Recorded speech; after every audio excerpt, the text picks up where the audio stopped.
Евгений, можно вопрос вам? Прямой канал Украина. Когда вы собираетесь защитить честь своей жены, которую поругал народный депутат Береза?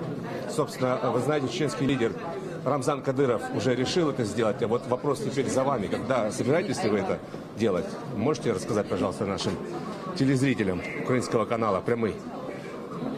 Евгений.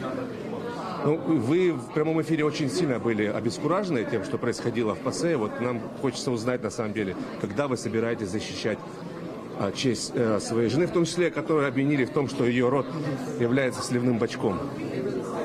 Вы будете отвечать нам, чтобы вас услышали украинские телезрители? Евгений. Никаких комментариев не будет для нас? Вот. Евгений Попов, ведущий программы «60 минут», к сожалению, отказался дать нам комментарий. Господин Попов, очевидно, поражен тем уровнем цинизма, который демонстрируют украинские медиа, которые могут даже превзойти иногда российские медиа по степени своего цинизма. Вот. Так что, господин Попов, у вас есть комментарий? Ну, какие-либо вообще, ну что-либо. Даем вам слово, на самом деле. У вас есть возможность уникальная обратиться сейчас к украинским зрителям. Напрямую. Причем мы даже обещаем, мы не вырежем, как это делает российское телевидение. Все это будет в прямом эфире. Все пойдет в прямой эфир. Вас услышит вся Украина, на самом деле. Без купюр, без цензуры.